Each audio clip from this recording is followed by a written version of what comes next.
တခါတလေကြရင်ကံကြမ္မာဆိုတာကလည်းအရန်ကိုရက်ဆက်လွန်ပါတယ်ကိုချစ်ရတဲ့သူရဲ့အနားမှာရှိနေပေမဲ့ကိုယ်တိုင်ကတော့တခြားတစ်ယောက်ရဲ့အစားထိုးသက်သက်ပဲဖြစ်နေမယ်ဆိုရင်အဲ့ဒီခံစားချက်ကဘယ်လောက်တောင်နာကျင်မှုကောင်းလိုက်မလဲဒီနေ့မှာတော့ပြည်သက်တွေကြားမှာနာမည်ကြီးခဲ့တဲ့ My Stay in ဇလန်လေးရဲ့အပိုင်းတစ်ကိုအသေးစိတ်တင်ဆက်ပေးတော့ပါမယ်ဇလန်အစမှာတော့ဂျိုဆိုတဲ့စတက်မင်းသားကောင်လေးဟာရိုက်ကွင်းတစ်ခုမှာအငြင်းများတဲ့အရှင်ကန်းကြီးကိုအစားထိုးရိုက်ပူနေပါတယ်ဒါပေမဲ့မထင်မှတ်ထားပဲရှိတ်ထားတဲ့ဂျိုကပြတ်သွားပြီးဂျိုဟာကြောက်ကမားတွေကိုပြစ်ကျသွားခဲ့ပါတော့တယ်သူပြန်နူးလာတဲ့အချိန်မှာတော့အရှင်လေးအလုံးဟာပြောင်းလဲသွားခဲ့ပြီးဘေးနားမှာရှိနေတဲ့အတော်ကြီးတစ်ယောက်ကသူ့ကိုတားလေးလို့ခေါ်နေပေမဲ့ဂျိုကတော့နားမလဲစွာပြေးကြောက်တော့ဖြစ်နေခဲ့တာပါကျွန်တော်မိကဆုံးသွားတာကြပြီလေလို့ပြန်ပြောလိုက်ပေမဲ့ဆရာဝန်ကတော့သူဟာမတော်တဆကြောင့်ကိုမောင်ဝင်နေတာနှစ်တောင်ရှိနေပြီလို့ပြန်ပြောလိုက်ပါတယ်ဂျိုတယောက်မှန်ထဲကိုလှမ်းကြည့်လိုက်တဲ့အခါမှာတော့ပိုပြီးထိတ်လန့်လို့သွားခဲ့ပါတယ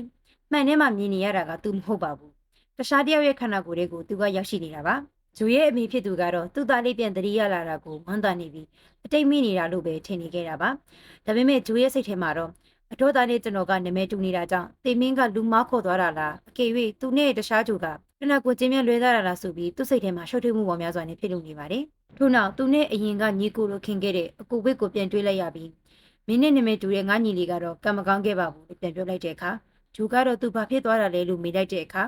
လွန်ခဲ့တဲ့နှစ်ကမတော်တဆတစ်ခုကြောင့်ဆုံးသွားပြီးအလောင်းကိုတော့ရှာမတွေ့ခဲ့ဘူးဆိုတဲ့စကားကိုကြားလိုက်ရတဲ့ဂျိုကတော့အလွန်ကိုထိတ်လန့်သွားပြီးညှို့နှင်းချက်တွေပြတ်ဆုံးသွားခဲ့ပါတယ်ထို့နောက်တကောင်ကျဖြစ်တဲ့ဂျိုအတွက်ကတော့သူ့ကိုဂယူးဆိုင်ပြီးမယ်နောက်ထပ်အမိတယောက်ရိုက်လိုက်ပေမဲ့လည်းစိတ်ထဲမှာအာနာစိတ်တွေဖြစ်နေပြီးကျွန်ုပ်ကိုဘဝအသစ်ပေးခဲ့တဲ့အမိအတွက်မျက်တိပြီးမယ်လို့ပြောလိုက်ရင်ဒီခန္ဓာကိုယ်နဲ့ပဲကကြမ္မာကပေးတဲ့ဘဝအသစ်ကိုစတင်ခဲ့ပါတော့တယ်နောက်တနေ့အကူဝေးကတော့ဂျိုကိုအလုပ်ပေးဖို့သူ့အလုပ်ရုံကစီခေါ်သွားလိုက်ပြီ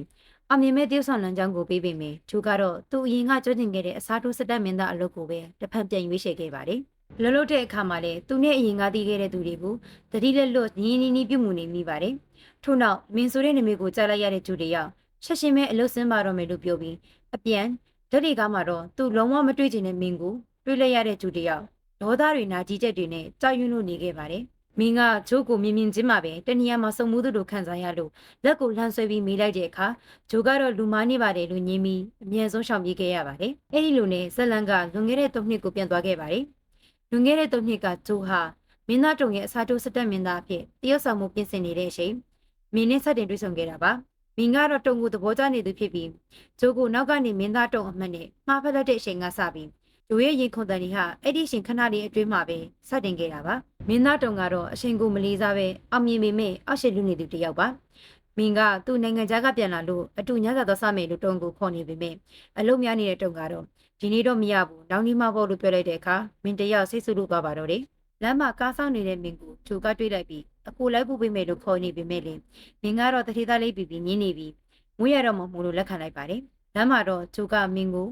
ကိုမေးဒီမင်းနဲ့စကားတွေပြောနေပေမဲ့လေမင်းကတော့ခက်ရှိရှိနဲ့နေပါတယ်ထို့အခါတုံစီကနေဖုံးလာပြီးမင်းရဲ့အမနဲ့အတူလမ်းစာစားဖို့စောင့်နေတယ်လို့ပြောလိုက်တဲ့အခါတုံနဲ့ပဲအတူနေခြင်းနဲ့မင်းကတော့စိတ်ဆူပြီးဖုံးချကကျွန်တော်ကိုအိမ်ပြန်လိုက်မပို့နေတော့တခြားနေရာကိုခေါ်သွားပြီးပါလို့ပြောလိုက်တဲ့အချိန်မှာတော့ဂျိုကအခုချိန်ဆိုဆန္ဒဆိုင်နေပိတ်နေတော့တယ်လို့ပြောရင်မင်းကတော့အခုအိမ်ကိုခေါ်သွားလေရတယ်လို့ပြောလိုက်တဲ့စကားကြောင့်ဂျိုတယောက်ပြက်ရခတ်လို့သွားပါတော့တယ်ထို့နောက်ဂျိုရဲ့အင်ကိုရောက်တဲ့အခါမှာတော့သူတို့နှစ်ယောက်ဟာ one night stand ဖြစ်ပတ်သက်ခဲ့ကြပါတယ်။ဒါပေမဲ့ရေစရာကောင်းတာကတော့သူတို့နှစ်ယောက်လုံးကတော့အပေါ်ကသူတွေဖြစ်နေကြတာပါ။အဲ့ဒီလိုနဲ့မင်းကအိမ်ပြန်မယ်လို့လုပ်တဲ့အခါဂျိုကတော့ဒီမှာအိတ်သွားတဲ့ရတယ်လို့ပြောလိုက်ပြီးသူတို့စားနေကြခောက်ဆွဲပြုတ်လေးကိုချက်တွေ့လိုက်တဲ့အခါမင်းကတော့အားရပါရစားတော့ပြီ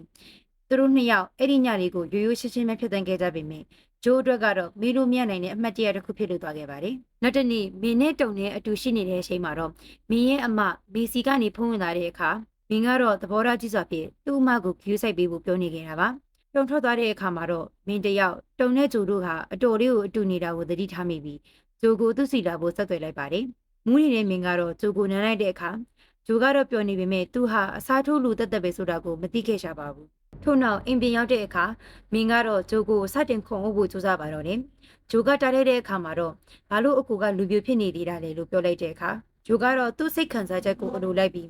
အကူရဲ့ပထမဆုံးအချိန်ကိုမင်းကိုပေးမယ်လို့ပြောလိုက်ပြီးနောက်မှာတော့သူတို့နှစ်ယောက်ဟာပူပြင်းတဲ့ညတညကိုစိတ်လိုချဖြစ်သိမ်းခဲ့ကြပါတယ်။မနက်မိုးလင်းတဲ့အခါမှာတော့ဂျိုတယောက်ပျော်ရွှင်လို့နေခဲ့ပြီးသူရှိရတဲ့သူမျက်စိရှိကဒီလူဟာသူ့ဘဝကြီးကိုဖျက်ဆီးပြစ်နိုင်နေဆိုတာကိုတော့ဂျိုတယောက်လုံးဝမသိခဲ့ကြပါဘူး